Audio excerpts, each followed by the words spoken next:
And now, ladies and gentlemen, before I get on with today's main topic of my video, Resident Evil Requiem, or RE9, showcase set to be revealed this Thursday. So whichever time zone you're on, folks, and whatever drugs you might be taking, I can't wait to watch this. Because a lot of people are asking the question, Leon Scott Kennedy's gunplay, will it be action-packed, or will he be taking a backseat to the girl boss, Grace Ashcroft? Well, that remains to be seen, folks, but right now we're talking about another video game that I last talked about on May the 26th, 2025. So, ladies and gentlemen, are you ready for some spine-tingling action? Take it away, Redline.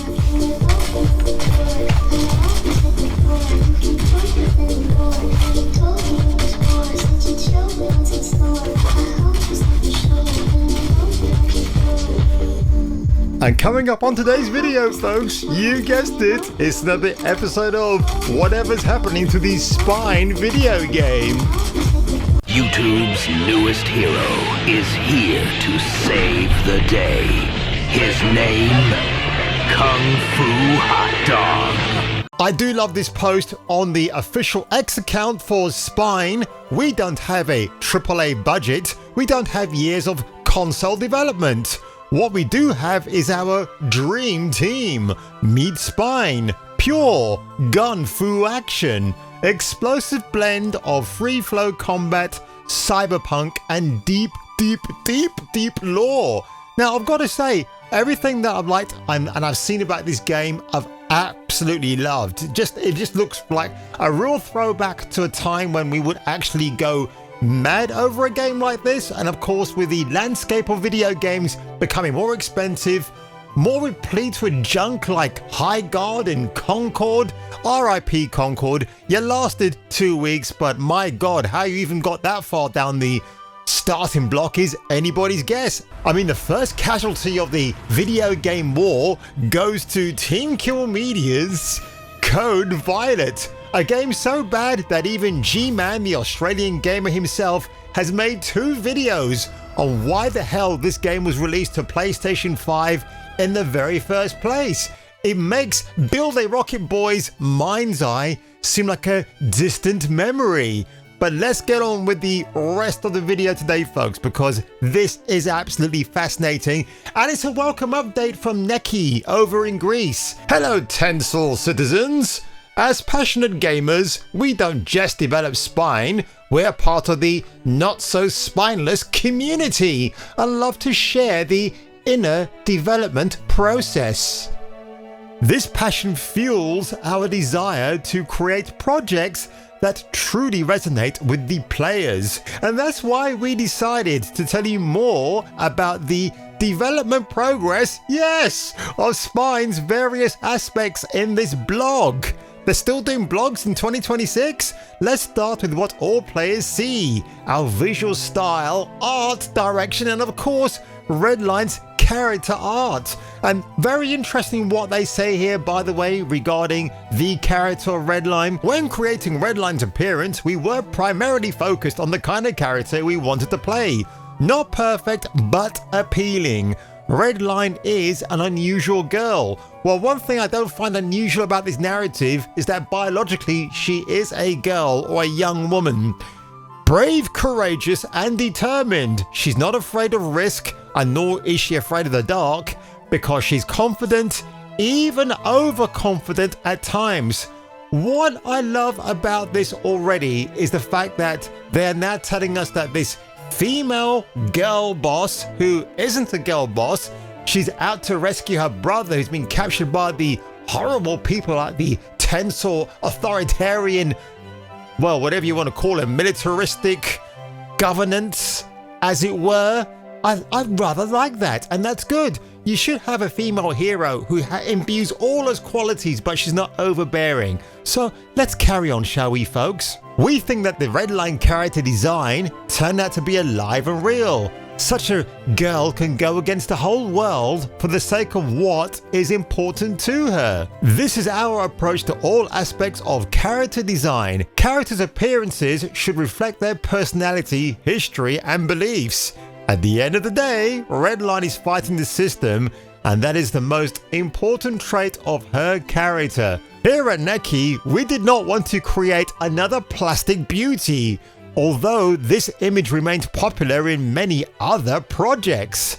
And I like that as well because, again, I have no issue with the way Redline herself looks. In fact, I can't blow this particular image of her anymore, but look, she's not a conventional gooner female protagonist in a video game, but she's a compromise between that and what you get, and she's actually fairly attractive. If you look at the gameplay I've reacted to, Redline does look attractive. I mean, for goodness sakes, she's showing off her taut, very athletic stomach, isn't she? And the guy next to her is one of the people that she's up against, I'm assuming. This is actually based on North Korean militaristic police outfits, because somebody from the team went to Korea, noticed this, and they came back and partially have reconstructed that uniform design for this game, which I find is very interesting. In fact, when you look at the narrative of Neki games, this feels like a game of anarchy. It's about us against the system,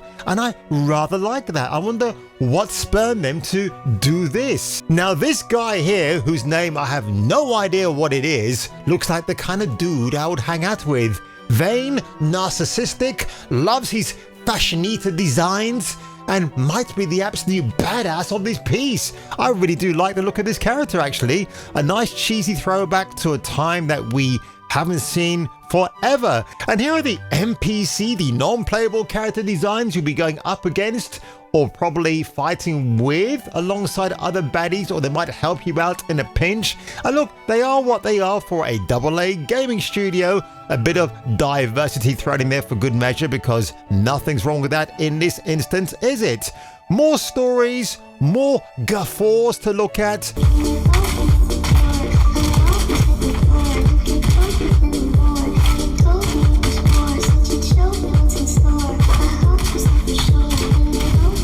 I mean, have Neki Games shot their load a bit too soon? Because when they announced this game over a year and a half ago, we all thought it was going to get released last year. And that did not happen. But I do honestly think at the Summer Game Fest this year, hosted by your favorite cringe-tastic man himself who loves Doritos and Mountain Dew, that of course is Jeffrey Keighley, they have to drop the game there. They need to do it. It might even be a shadow drop. They might even say, right guys, you've seen the trailer, now play the demo or the game gets released today. Because at the moment, I don't know what kind of marketing push is to make this game a big thing. It is, according to Neki, coming out on PC, which might be my preferred vehicle to play this game, and also the other consoles too. So nobody's been left in the dark. It's all going to be out there. And again, look at this. I love this color palette. It's just lovely. It's beautiful. It's very punk rock, just like the female protagonist of Redline. She's a bit of a punk rocker. I dated girls like her back in the past, back in the good old days of the 90s, when you could walk up to a girl in a bar and chat her up and chat her down. I like this concept art here of the character Redline. This is really nice. A bit of grey boxing involved. I like it. The movement is nice. She looks nice. Like I've said, she's a nice compromise with what you would expect from a female character, and well, shall we say, the consultants out there would force upon us. But I do like the character design. She looks great. The fact she's got an endoskeleton on her spine to make her super powered is fantastic. And she wields double guns. My kind of date. Absolutely badass. I love this. Look at that. The way she catches the shotgun. Brilliant, brilliant, brilliant, brilliant. I'll tell you, this gameplay looks fantastic. That's why I thought at first, have Neki Games bitten off more than they can chew? Because it looks like they've just made this great series of vignettes and put it together. But again, we don't know we know bits and pieces of the story, but do we know, are we going to see fully fledged demos out there? They've got a press kit, by the way, on their website, so you can actually check things out for yourself. But honestly, this looks really, just looks like it's killer, and hopefully not just filler. And last but not least, folks, on the Steam wishlist, well, where does it rank in terms of people wishlisting this game? At the moment, it's 169. The wishlist activity is not too bad either, and it does have 23,000 followers, which I think is pretty good. Not bad for a studio whose YouTube channel has already accumulated 146,000 subscribers. More than what I can do in a lifetime. But there you go, folks. I thought I'd give you a nice little update on Spine. You know that's been on my radar for quite a while, and I want to see a bit more about what this game actually looks like, how it feels, how it plays. But honestly, folks, did you forget about this? I know I'm kind of like the unofficial spokesperson now, spokesman, I should say. What am I calling myself a spokesperson for this game? Absolutely captivated me from the minute I laid eyes on it. And yes, that Redline female protagonist sure has a bit of a booty on her, and I hope a bit of an attitude as well. And if I were you, ladies and gentlemen, and if you were me, I'll catch you catching her, catching whatever, the next time we meet for the return of the next video.